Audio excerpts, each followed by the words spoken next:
La di da di do di di di da di da di do.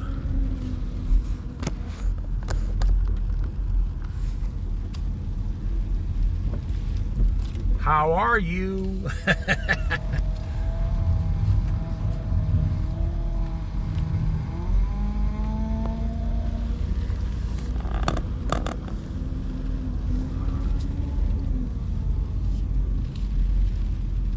All right, let's go for a drive through Florence, Oregon. There's only 2 days of September left in 2025. Today's September 29th, 2025.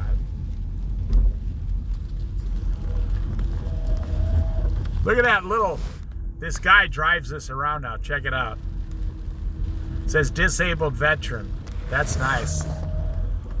He saves money. That guy's not worried about the gas prices, no. All right, the cutest little town west of the Mississippi River. Enjoy the view, the ride.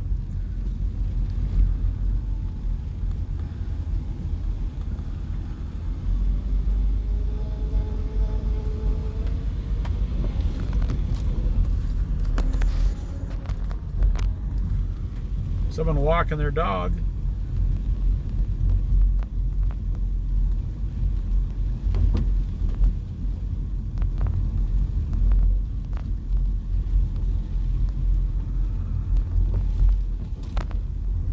Someone with a cooler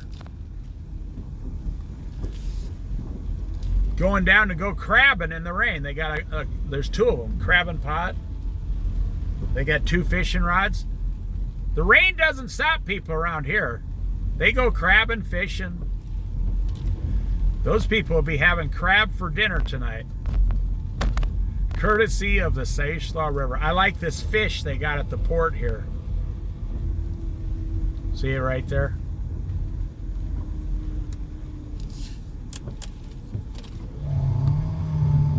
I think it looks pretty cool.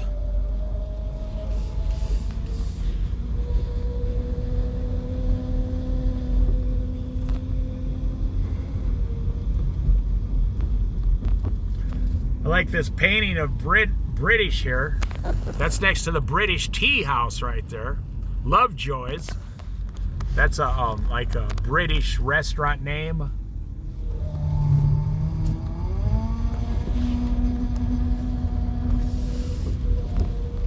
A lady named Mary Ann started half the restaurants in this town back in the day. And she started that restaurant and sold it to someone else. And, you know, she serves authentic, fancy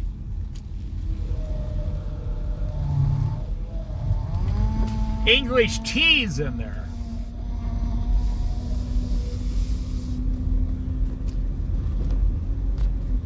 They got the Pioneer Museum, Siuslaw Pioneer Museum. There, if you're interested in, you know, history, wow, that's the place right there. Because you go upstairs in there and man, they got information, they got pictures of people and the way it used to be here 150 years ago, and it's so fascinating to look at. I've been in there several times. You know, they charge to get in there like $8 or something, but you can spend 3 hours in there easily. And they got, you know, the old people sitting down there and they'll answer any of the questions you have about any kind of history thing in this area. And I say old people with all due respect because that's who has all the information, the older people. Because their parents and grandparents were here and stuff. And this is the beginning of the sand dunes. Florence is huge on sand dunes. We're probably bigger than Coos Bay, and we're probably bigger on the sand dunes than Winchester Bay even. I mean, Florence is huge for sand dunes. Well, the sand dunes go all the way from Florence to Coos Bay, 50 miles. You could spend 10 years just exploring all the sand dunes and never get bored. We got a beautiful Safeway grocery store.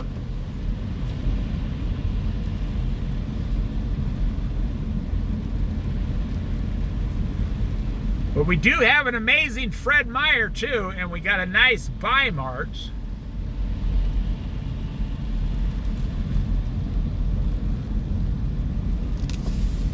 We got several quaint little motels in this town, and they're all run by the owners.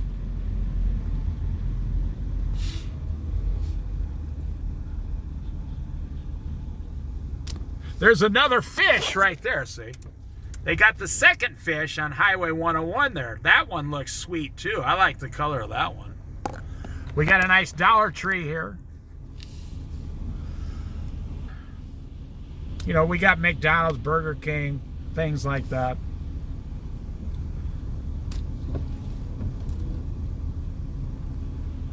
You turn right here, you go to Mapleton. There's not much down there, but they do have Sweet Creek Falls. They got good fishing.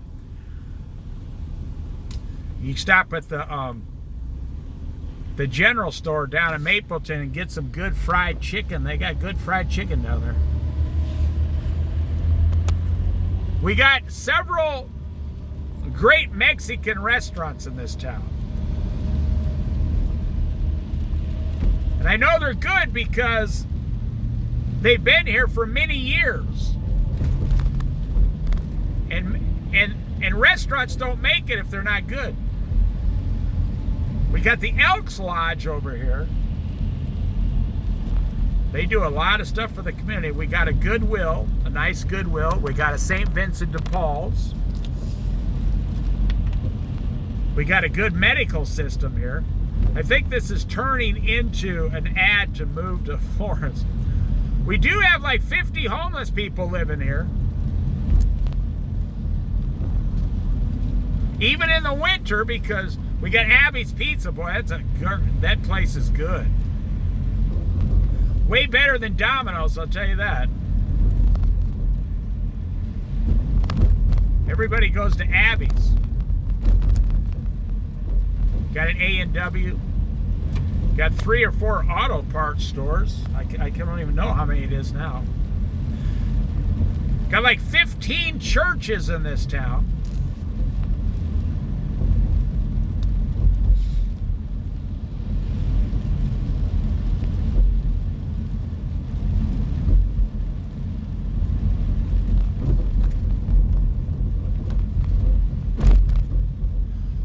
My favorite place, or one of them, Grocery Outlet, right down in there. We even have an old-fashioned movie theater still. We have a Ford Motor Company. The movie theater used to be downtown where the shoe store is now. I used to sit in there 20 years ago downtown when this place was, there was nobody here. It was fascinating. I'd go down there on Monday afternoon. I'd pay, I think it was $2. And then a large popcorn was like $2. A large soda was $1.50, and a large candy was like $1. And I would sit in that movie theater. We got a fantastic police department and fire department. We got 3 nice car washes, which is wild. 3 car washes for a town this small. We got like 8 places to buy coffee in this town, which is not unusual today. Like I said, we got a good medical system here. We got 2 BJ's ice cream that's owned by the owner. But I'd sit in that movie theater, and it was old-fashioned, you know, projection reel, like, you know, you could hear the reel moving. And you could hear people walking outside in the streets while you were watching the movie inside the movie theater. That's the part I thought was funny.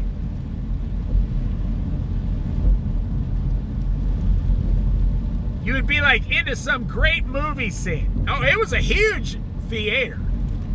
I mean, it was a huge screen. Big, old-fashioned screen from like the 60s or whatever, 50s or 60s.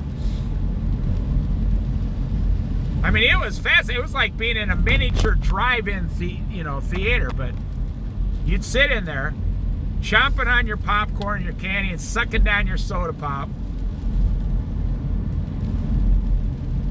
And you'd be listening to the movie, and you could hear two people outside on the sidewalk talking and having a conversation. They just built that, all subsidized housing.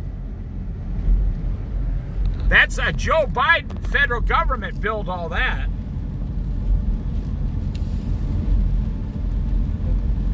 But then Donald Trump took all the money away, and he's not going to build anything like that. Joe Biden and the federal government built all that kind of stuff. We got 2 Subway sandwich shops. There's the Bi-Mart. We got a Les Schwab. This whole area is surrounded by the beach, the ocean. We got ocean motels. We got lakes and rivers for fishing. We got 1,000 miles of hiking. 10 miles down this road is the most visited lighthouse in, they say, the United States, but definitely the state of Oregon.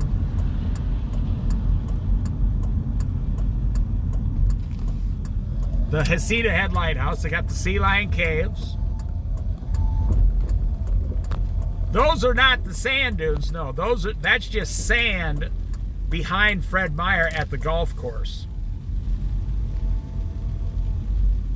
Then, of course, you got all the businesses, and, the average person makes, minimum wage here is over $15 an hour. There's another homeless guy standing there in the rain begging for money. That guy was like 60 years old, like me.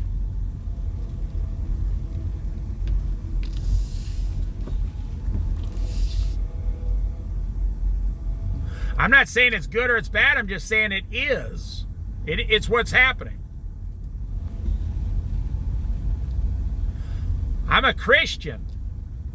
In case you haven't figured out on this channel yet, I'm a Christian. I have compassion for anybody who's homeless.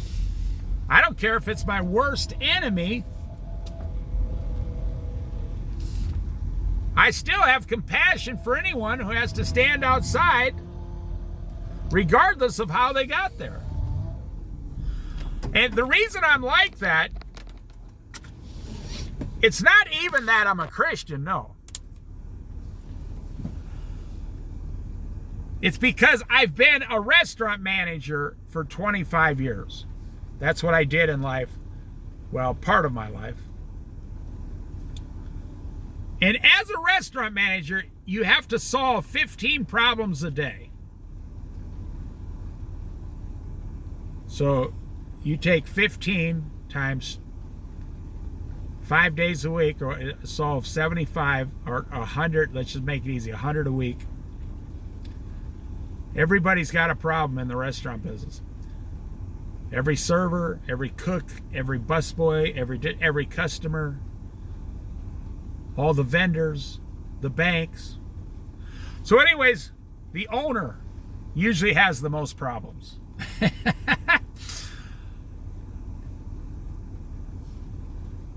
So 50, that's 5,000 problems, so 4,000 problems a year. So I learned how to solve problems quickly. You don't look at what caused the problem. You don't look at what's going to happen tomorrow. You say, what is the problem? And then you come up with a solution so it doesn't happen again. So when I look at homeless people, I don't look at why they're homeless. I don't look at, are they going to be homeless next week? I say to the homeless person, are you willing to do the solution? And they go, no, I don't want to do that. I say, oh, okay, then I can't help you. that's who I am. I'm a problem solver, A to Z. If you learn this technique in your life, a problem comes up and you say, how do I solve this problem right now, immediately, before it takes roots in the ground? Before it starts growing roots in the ground, how do I pull this weed out of my life, throw it away in the garbage and get rid of it, never comes back, and I don't worry about it, and I move forward? Your whole life will get way better instantly. I've found in my experience, watching people for 63 years, what people do is dwell. 75% of their energy is spent dwelling on the past, or dwelling on worrying about the future of something that will probably have a 90% chance of never actually happening. And people live in this world of past regrets or future worries. And the Bible says don't do either one of those. It said live for today, because today, Jesus said, today has enough problems of its own. Why do you worry about tomorrow? Today has enough problems.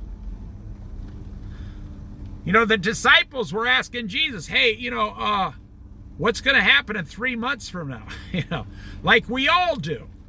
Every one of us now starting to already think about Thanksgiving. Every one of us is worried about Christmas. How am I going to afford Christmas? And it doesn't come for 11 more weeks. But you walk in the store here and they'll have the Christmas decorations going up right now.